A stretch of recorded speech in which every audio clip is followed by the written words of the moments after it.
Goeiedag. Skielik het dit so stil geraak in 'n mens se lewe. Die strate het stil geword. Mense het stiller geword. Baie dinge het stiller geword. Dit neem my na 'n gedeelte in die Bybel wat ook gaan oor stilte. En jy kan dit lees by die huis uit Markus 5 vanaf vers 35 tot vers 41. Die Here Jesus en sy disippels was in 'n skuit op die see gewees. Vers 37 sê, en 'n groot stormwind het opgekom, en die golwe het in die skuit geslaan, sodat dit al vol wou word. Maar hy was agter op die skuit aan die slaap op die kussing.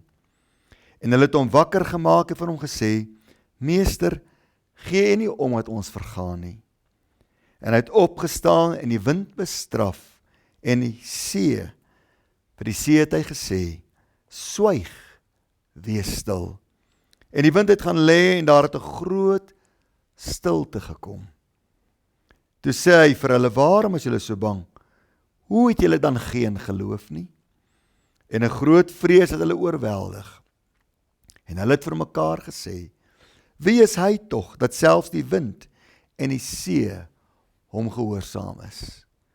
Ek praat met u vandag oor die wonder van stilte. Die wonder van stilte. Soms is stilte nodig in 'n mens se lewe.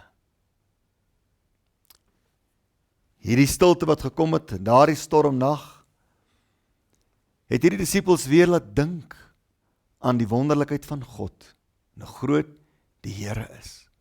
Weereens verwonderd gewees waartoe hy in staat is. Die stilte wat oor die wêreld gekom het, laat die wêreld weer kyk na God. Laat die wêreld weer besef hoe nietig, hoe klein die mens is in hierdie skepping, in hierdie heelal. Maar net 'n stoffie. Net 'n stoffie. Stiltes is nodig in 'n mens se lewe. Daar is 'n goeie doel met stiltes. Stiltes laat jou weer dink aan God. Stiltes bring in 'n mens se eie lewe 'n innerlike stilstand. Ons het geleer om nie meer te hou van stiltes nie. Ons soek nie meer stiltes op nie. Ons raak angstig as dit 'n stil raak om ons. Dink maar net aan die gevoel wat ons die afgelope tyd beleef in Suid-Afrika, met strate wat so stil is, of was, winkels wat leeg is. Ons kry 'n beklemming om ons harte, wanneer ons net dink daaraan, dat 'n lewensmaat kan heen gaan, en wat 'n stilte ons sal oorval in die huis. Ons dink daaraan wanneer kinders die huis verlaat. Die moontlikheid van stilte. Ons hou nie van stilte nie. Maar weet jy wat? Partykeer bring God stiltes in 'n mens se lewe. Want stiltes is nodig. En daar is 'n paar mense wat ek sien in die Bybel wat sulke stiltes beleef het. En ek gaan u daarop wys. Soms is daar stiltes as gevolg van beproewinge, soos die beproewing waardeur Suid-Afrika gaan. Ons lees in 1 Konings 19 van Elia. Hy was 'n profeet. En 'n vrou met die naam van Jezebel het gedreig om hom dood te maak. Dit was vir hom 'n beproewing. Dit was vir hom 'n verskriklike krisis toe sy lewe in gevaar is. Die oomblik as enige mens se lewe in gevaar is. Soos lewens in Suid-Afrika ook nou in gevaar is deur hierdie coronavirus. Daardie oomblikke kan 'n krisis 'n mens gryp en 'n panieke mens gryp. En 'n swaarmoedigheid kan 'n mens oorval, is presies wat met Elia gebeur het. En hy het weg probeer hardloop. Waarheen hardloop 'n mens? Waarheen hardloop jy in Suid-Afrika? Hierdie probleem is die hele wêreld vol. Uiteindelik het hy beland in die woestyn. Maar daar in die stilte van die woestyn, onder 'n besembos, het die Here hom kom ontmoet. 'n Mens dink, wanneer stilte kom, jy's so alleen. Jy's nooit alleen nie. Dawid sê, Gaan ek na die diepte van die see, na die woestyn. Ek vind die Here daar. 'n Mens kan so afgesonder voel, so bitter eensaam, wanneer die stilte van beproewing oor 'n mens se lewe neerdal. Maar God is ook daar. Ek sien later, in 'n grot, sit hy. Hy wil nie meer lewe nie. Hy wil net sommer net doodgaan. Mense kan in hierdie tyd waarin ons nou is voel, ag, ander wat voor hulle gesterf het, kan eintlik bly wees, hulle het heen gegaan, wat hulle ontvlug nou, hierdie storm wat woed in Suid-Afrika en oor die wêreld. Maar weet jy wat? Daar in die grot, waar hy regtig gedink het, hy totaal alleen is, en niemand hom sal sien of sal hoor nie, daar het God hom ontmoet. Daar het God homself openbaar aan Elia. En die Bybel sê, hy het gekom in die sagte fluistering. Hy het gekom in 'n sagte koelte. Dis in 'n tyd van stilte soos hierdie, wanneer jy stil raak, wat jy juis die wonderlikste openbarings van God in jou lewe kan hê. Ek noem vir 'n ander voorbeeld. Samuel, ons lees van hom 1 Samuel 3. In die nagtelike ure, terwyl almal slaap, terwyl dit stil is, het hy 'n paar keer gehoor hoe dat die Here hom roep, Samuel, Samuel. Wanneer daar stilte neerdal op 'n mens se lewe, hoor jy God se stem beter. Terwyl daar 'n gerumoer is en almal so besig is dit moeilik om die Here se stem te hoor. Maar nou in hierdie tyd, wanneer dit stil raak in ons huise, in ons omgewing, in die land, is ons weer fyner ingestel op die stem van God, om sy stem te hoor. Stilte is belangrik. Stilte is baie belangrik. Ek lees in Eksodus 3 ook weer van die wonderlike rol wat stilte gespeel het in die lewe van Moses. In die stilte van die woestyn, waar hy skaap opgepas het, daar het God hom ontmoet. Daar by die brandende braambos het God by hom stil gestaan en sy plan vir Moses se lewe vir hom uitgelê. Sy opdragte vir Moses deurgegee. Dit is in hierdie stille tyd wat jy rigting kan kry vir jou lewe. Dis in hierdie stilte van jou lewe waar die Here bietjie met jou kan gesels oor jou lewe. Sy plan vir jou lewe duidelik dalk aan jou kan openbaar. Moenie bang wees vir stiltes nie. Stiltes is goed vir 'n mens. Ek sien ook in die lewe van Dawid, dat stilte het vir hom toerusting gebring in sy lewe. Dawid was 'n skaapwagter. In die stilte van die veld, in die stilte van die woestyn waar hy skape moes oppas, moes hy dikwels die skape beskerm teen leeu's of beere, wolwe. En daar het hy gesien in die stilte van die woestyne van die veld, hoe dat God vir hom stry, hoe dat God vir hom uitkoms gee, hoe dat God sy vyandsmag in die vorm van roofdiere vir hom verslaan het. Hoe dat hy in die naam van die Here 'n beer en 'n leeu en 'n wolf kan stormloop.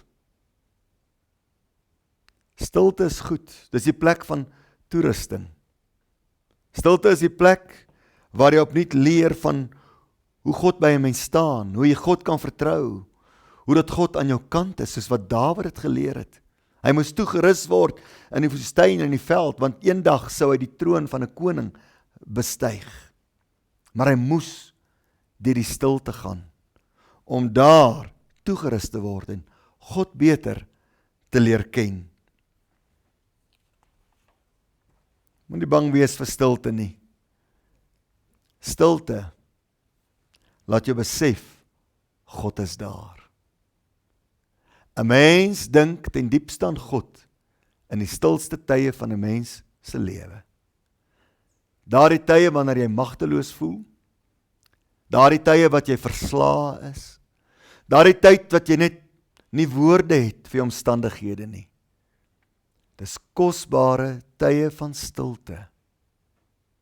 Kosbare tye van stilte, waar jy die almag van God gaan gadeslaan. Die Here Jesus sien ek staan op uit daardie boot. En hy bestraf daardie storm. Hy sê swyg, wees stil. En die golwe het bedaar. En toe kom 'n 'n groot hemelse stilte.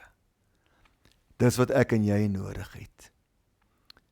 Want al is dit stil in jou omgewing, al is die strate stil, het 'n stilte nodig, 'n hemelse stilte in jou hart.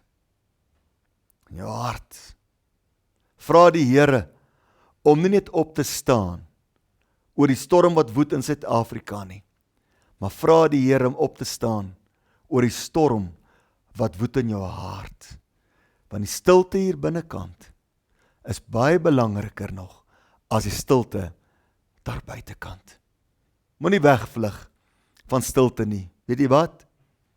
Die wêreld is eintlik op 'n goeie plek van stilte. Dis 'n seertyd. Dis 'n tyd van bekommernis. Maar dis ook stilte tyd. Dis stilte tyd om voorraadopname te maak. Stilte tyd om weer die lewe dieper in die oog te kyk. Weer te evalueer. Te besef hoe kosbaar die lewe is. Te besef hoe kosbaar jou familielede is. Dis tyd om voorraadname te doen.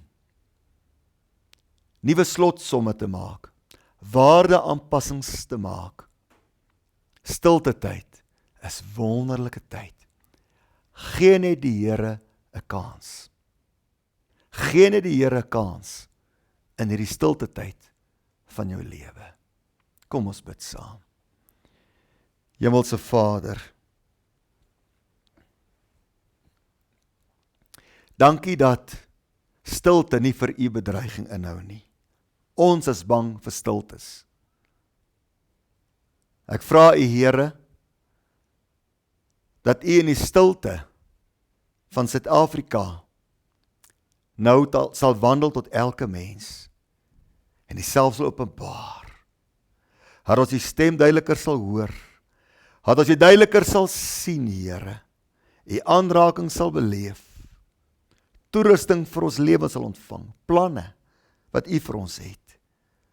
O God, dankie dat u stilte ken.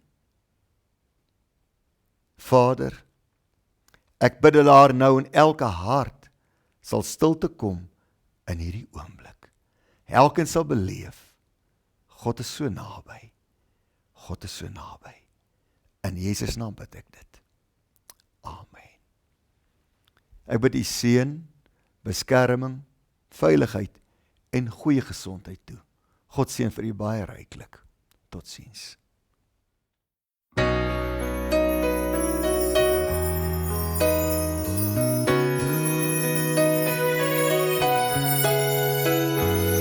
When life lets you down and you feel more broken than whole, when the wounds go deeper than words and you can't tell a soul, I may not know what you're going through, or may not can make that high mountain move, but one thing I found that I really want you to know. If it matters to you, it matters to the Master. He wants to share the burdens you bear. Whisper peace when your world gets shattered. If it's your greatest joy, or your deepest pain, or you're really needing an answer, if it matters to you, it matters to the Master.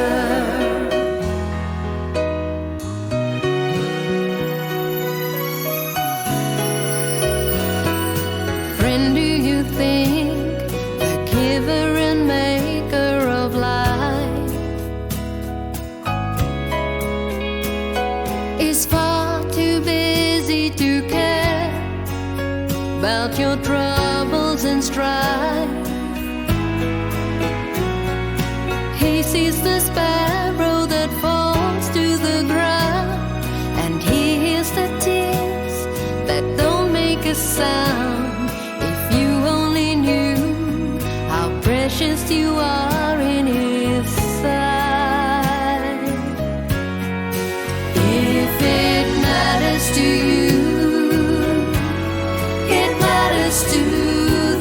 Master.